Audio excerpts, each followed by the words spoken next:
dar sequência nesse nosso bate-papo, já vou receber aqui mais um convidado, César Lima, ele que é sommelier e que está aqui em São Luís. Tudo bom, César? Você é alto pra caramba, Costumo dizer que eu tô em fase de crescimento ainda, 16 anos só, ainda Você assim, é uma garrafa de vinho de seus 500 ml, Isso, ali é de 1,5 litro mais ou menos, uma Nabucodonosor, por aí Eu vai. sou uma de 300. Eu sou só uma amostra grátis. Como dizem nos pequenos frascos, estão os melhores Olha, perfumes. gostei, se antecipou. Por favor, César, fica à vontade aqui junto com a gente. Muito obrigado. Olha só, para quem não conhece, o sommelier é alguém que entende muito bem de vinho, né? Tem uma afinidade aí um pouco à frente do normal, né, César? Exatamente, cara. Eu gosto muito de brincar que o sommelier, na realidade, o sommelier é o profissional do serviço à mesa. A gente se restringiu muito a falar de vinho exclusivamente, mas nós tratamos de tudo, desde o atendimento, da harmonização de pratos, água também harmoniza com comida, outras bebidas também, destilados, fermentados como cerveja, enfim.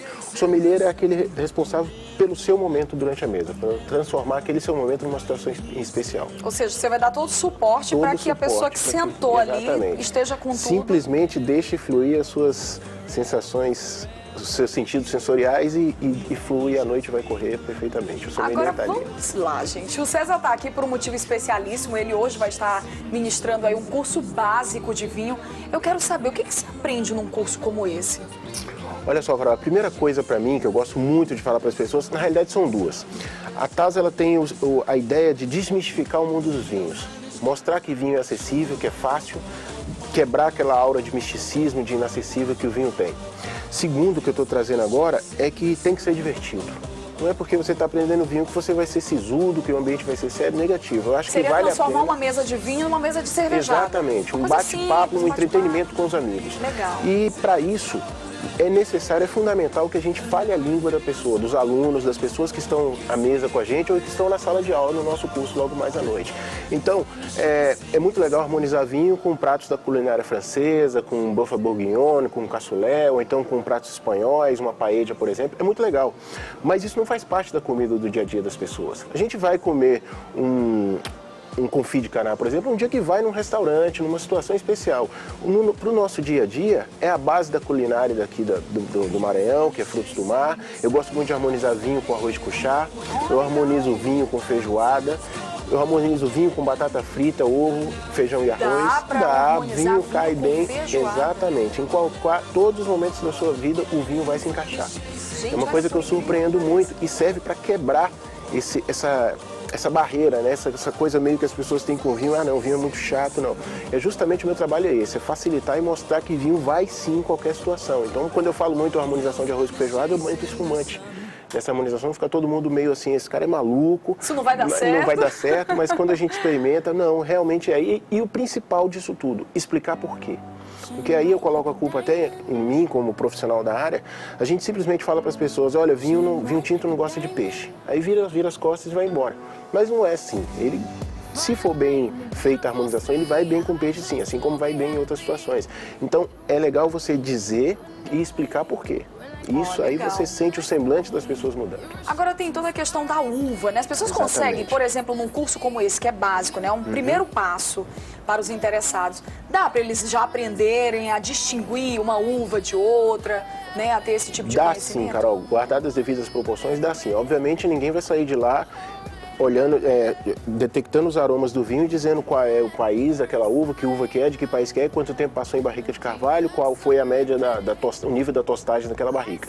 Não é nem esse o caso. A ideia é inserir as pessoas no mundo dos vinhos. Mas a degustação é simplesmente comer ou beber com atenção. Qualquer coisa. Se você tiver um pouquinho de atenção, você vai. E aí, seguindo algumas regrinhas básicas, como deixar fluir, eu não falo muito de uma fruta específica, por exemplo. Eu estou sentindo aqui cassis. Porque muita gente nunca nem comeu cassis, nunca nem sentiu, então vai ficar complicado. Então eu prefiro falar de um grupo de frutas ou grupo de flores. Olha, aqui tem fruta vermelha. E as pessoas vão brincando com o seu paladar. Com o tempo, né? Você vai educando esse paladar. Uma questão de tempo, o que é melhor ainda. Porque, como eu disse para você, é divertido. Então, já pensou se a diversão fosse toda num dia só, acabou. Não. No mundo dos vinhos, quanto mais você aprende, mais você descobre que é só o começo.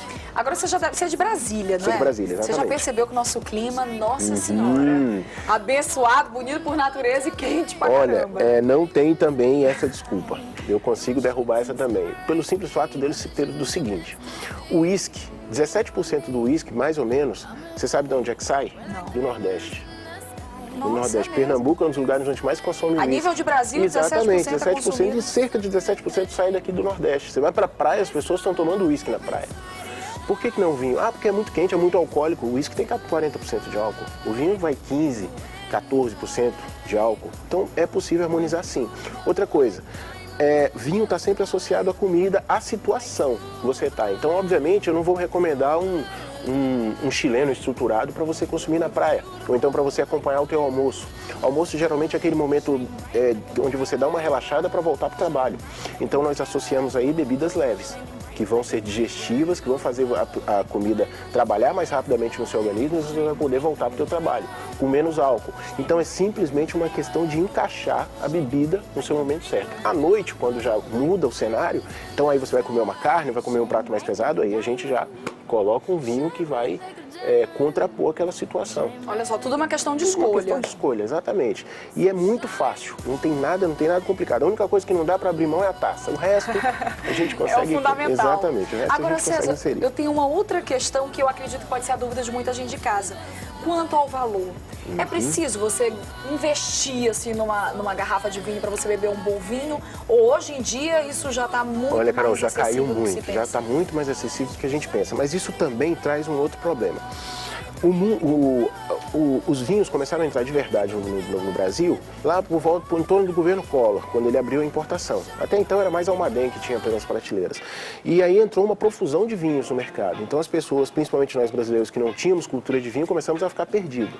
Isso ajudou também que jogou os preços lá para baixo. Então, para resumir aqui, entre 15 e 50 reais você consegue comprar vinhos muito bons. Muito bons mesmo. Eu gosto muito de brincar com as pessoas, eu digo, você não precisa estuprar teu bolso para beber bem. Tá? Você pode consumir o teu vinho pagando bem, que é o que nós chamamos a famosa frase de custo-benefício. Custo-benefício não significa barato. Significa que um valor que dentro da situação que você quer, você vai conseguir pagar bem. Ser atendido, Exatamente. Né? Então, entre 15 e 50 reais você vai bem. Essa questão de preço hoje é muito subjetiva.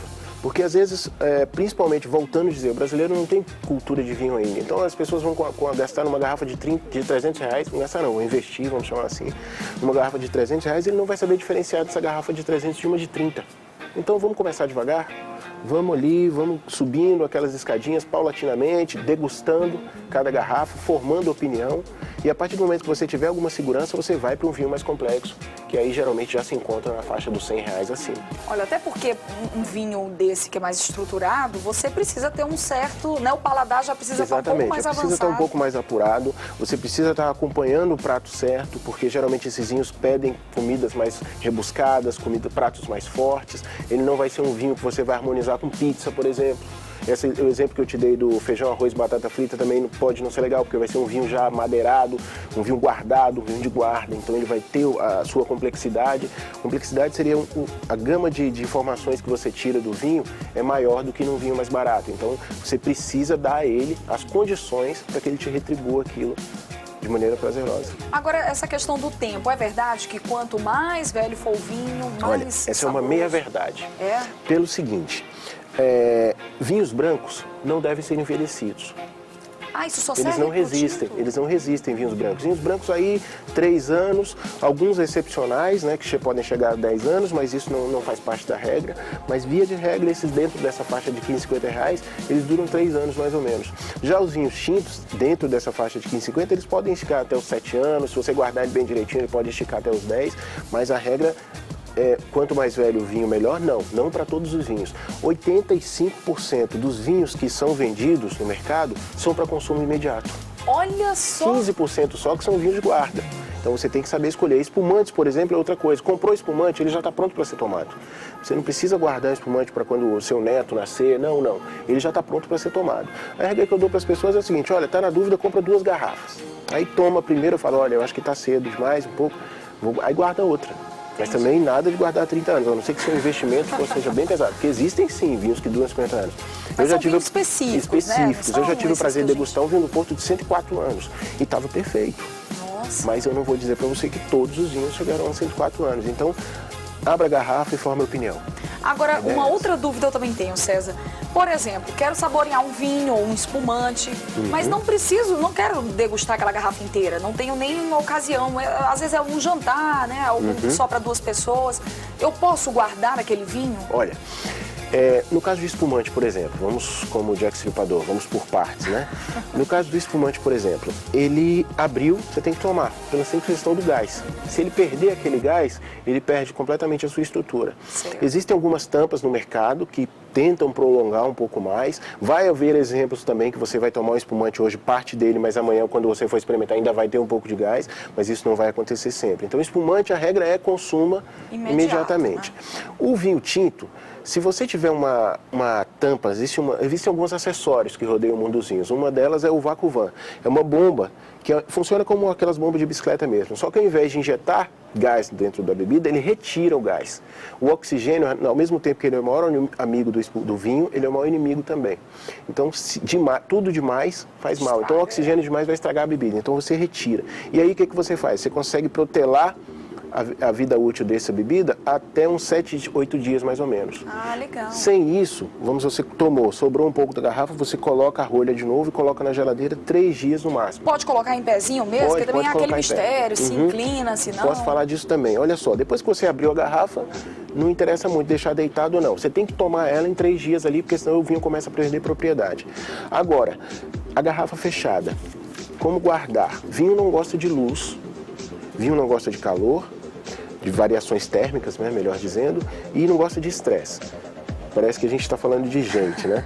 Mas é porque, assim, ele altera completamente as suas propriedades. Então, se você tiver uma adega climatizada em casa, coloque na adega climatizada. Se você não tiver, eu tenho uma dica legal que eu dou sempre, que é o guarda-roupa. Guarda lá no guarda-roupa, por quê? Já reparou quando a gente é criança que adora brincar no guarda-roupa, que é escuro, fresquinho, silencioso? É a mesma coisa, é um ambiente perfeito para uma garrafa de vinho, não vai ter luz. Não vai ter variação externa. Ninguém fica abrindo o guarda-roupa toda hora para ver. Então essa é uma outra ideia. Agora caixa. Mas eu tenho caixa, eu não tenho só a garrafa. Se você tiver escada dentro da sua casa, coloca embaixo da escada. A escada é outro lugar que você parar para lembrar um pouquinho, é fresco. É bem fresco, a temperatura também não varia muito. Sombra automaticamente. Exatamente. Né? Então essas são as dicas rápidas para você ter o vinho na sua casa e você guardar. Também não, volto a dizer, não estou falando de guardar durante 10, 15 anos. Guardar durante um período antes de você consumir. Chegou de viagem, por exemplo, com a sua garrafa, ao invés de consumi-la imediatamente, dá 2 dias para ela descansar. Como eu disse, ele não gosta de estresse. Você sacudir um pouco, ele vai mudar. Faça essa experiência você, faça a experiência em casa, vocês estão nos vendo. Você vai ver que parece que são 2 bebidas diferentes. A graça do vinho, uma das, para mim, né, porque eu sou suspeito para falar, é que 2 garrafas jamais serão iguais, nem mesmo parecidas. Ainda que sejam uvas Cabernet Sauvignon, por exemplo, do Chile ou aqui do Brasil, mesma safra, nunca vão ser iguais. Podem fazer essa experiência que vocês vão se surpreender com uma garrafa de vinho. Ai, que coisa boa. Gente, olha, para quem quiser desfrutar um pouco mais desse conhecimento a respeito do mundo do vinho, vai rolar hoje, na segunda-feira. É um curso básico para vinho, tá? Para iniciantes. Você não precisa ter grandes conhecimentos, ou de repente você até tem, pode ir lá para trocar muitas ideias com o César. Vai acontecer lá na Tasa, né? Eu queria que você aproveitasse para fazer o convite para o pessoal de casa. Queria convidar vocês, está todo mundo convidado. Hoje estaremos na Tasa, são 3 dias de curso, 27, 28, 29, das 19h30 até as 21h30, na Galeria Piani, na Avenida dos Holandeses. É interessante falar que o curso, gente, como é um curso básico mesmo, o linguajar também a harmonização também é um curso para tirar opinião, para tirar dúvidas, para formar opinião, fiquem à vontade. Como eu disse, é um divertimento. É isso que eu proponho para vocês com esse convite. Olha que bacana. Inclusive, gente, olha, eu vou dar uma dica. Eu sempre gosto de complementar as dicas dos nossos convidados. Ele vai passar muitos conhecimentos para vocês. Aí tá chegando o quê? O feriado. Aí você passa 3 dias aprendendo, quando dá no feriado você já tá podre, né?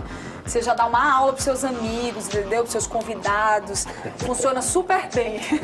César, obrigada pela tua presença junto com a gente, mais uma vez, tá bom? Muito obrigado, foi um prazer estar com você aqui. Prazer todo nosso. Inclusive, gente, olha, já estamos no